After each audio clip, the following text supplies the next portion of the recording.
السلام عليكم ورحمة الله وبركاته. جرتو هردوفتوتا أورومو أبس. أوكي هردان تنا فيديو تنا هردوفتوتا سبورتي تي في taphoota addunyaa irratti argamanii akkamitti ilaaluu akka dandeenyu daataa baay'ee xiqqoo taateen jechuudha. Daqiiqaa 90 tapha tokko eeguu laallee daataa xiqqoo taateen irraa murata jechuudha. Warroonni biyya keessa jiran ammoo birrii xiqqoo isii taateen birrii xiqqoodhaan ilaaluu ni dandeettan jechuudha. Okay, aappii tana Google Chrome yookiin intarneeta keessa seenuudhaan maapdiraap jennee barreessina.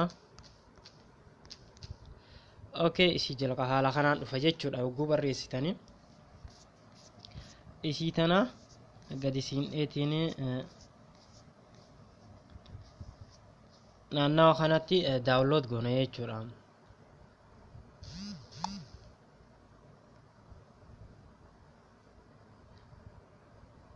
Erga si daawunlood goone okay haala kanaan dhufti. Okay jenna ammas start download ta'uu jalqabee jira jechuudha. Erga as keessa baane my file keessa nu seenaa. My file keessa eega seennee booda haala kanaan arganna jechuudha. Erga as keessa seenneetiin install goona.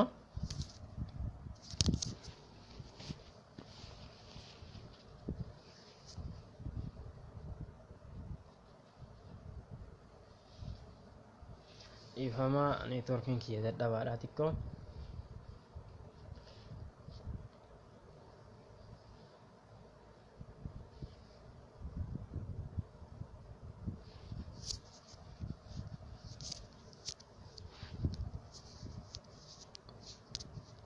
Okay,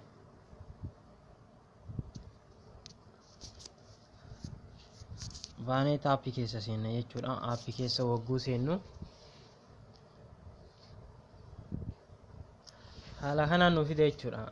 Chaanaloota garaagaraa news, show, movie, sport, music wantoota garaagaraatu as keessa jira jechuudha.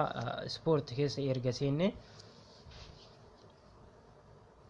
chaanaloonni addunyaa kanarratti ispoortii dabarsuudhaan beekaman Sky Sports 1 2 3 haga 4 5tu jira. San keessa seennee ilaaluu ni dandeenya jechuudha gaafa taphni jiru. Akkasumas kilaboonni garaagaraa TV isaanii keessattis taphni ni darba. TVota isaanii keessa seennee ilaaluu ni dandeenya. Liverpool, Manchester United, Chelsea as keessa seennee ilaaluu ni dandeenya jechuudha. Daataa baay'ee xiqqoo taateen tapha daqiiqaa 90 fi tapha tokko ilaalla.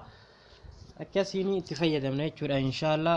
Gaafiin isii lammaffaa ammoo warroonni feesbuukii keenna paaswordii yookiin namni nu jalaa beekee yookaan ammoo irraanfanne akkamitti paaswordii san jijjiirachuu akka dandeenyu isin agarsiisa jechuudha. Akkasumas feesbuukii amma keessa seenuu kana paaswordii isaa jijjiirtaniitiin itti fayyadamuu ni dandeettan jechuudha badhaasa keessanii. Okay, warroonni lakkoofsaan banattan yookaan iimeelii maqaa keessanii yookiin iimeelii garaagaraatiin banattanii jalqaba irratti iimeelii keessan barreessitu jechuudha. Iimeeliin ni beekamaa kan barbaannu ammoo paaswordiidha jechuudha. An fakkeenyaaf lakkoofsaan baneera jechuudha isin agarsiisuuf feesbuukattii tana.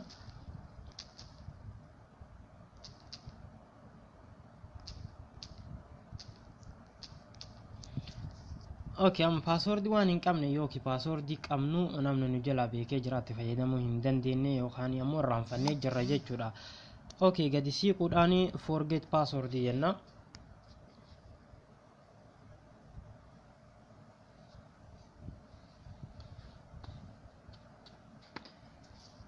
Maqaan feesbuukii kana Oromoo Protest ka jedhu kana jechuudha. Amma lakkoofsa kanaan bane haala kanaan isinii fide jechuudha. Jala irratti isa gadhooftan jechuudha.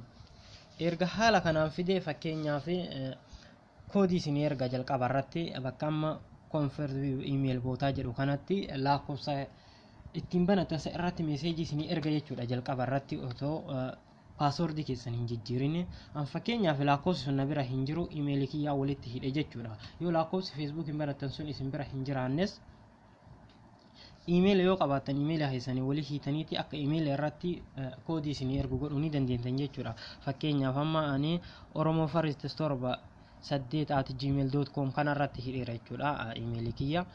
Continue jedha.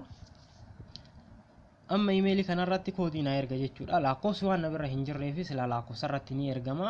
Warri lakkoofsi isin bira hin jirreefi lakkoofsi waan hin jirreefi imeela keessan irratti isin erguun ni danda'ama jechuudha.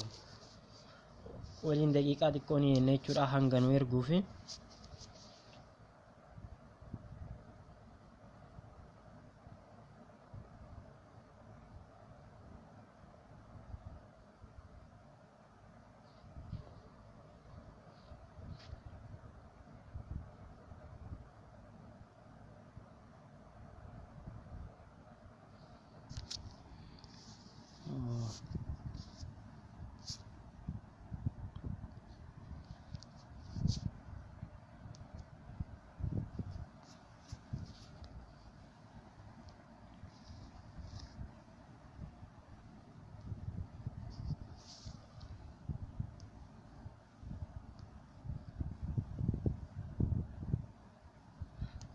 Okay, seeneera jechuudha.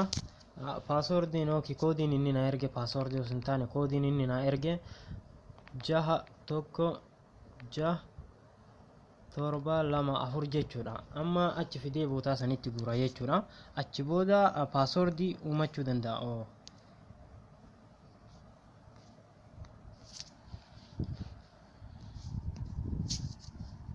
Jaha takka jaha torba lama afur ammas continue jedha.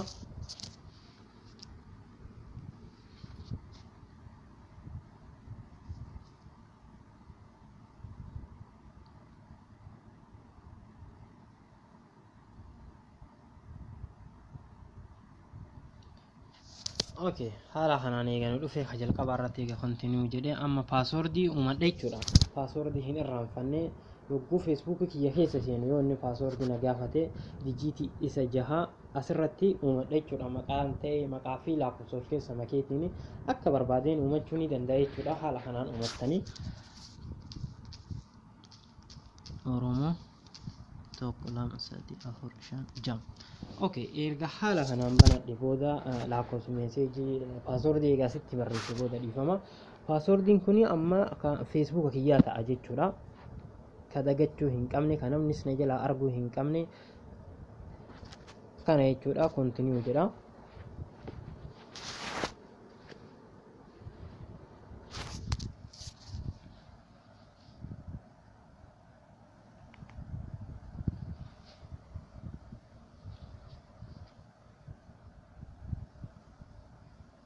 Okay, baneera jechuudha. Haala kanaanii amma feesbuukii kana yoo keessa ba'es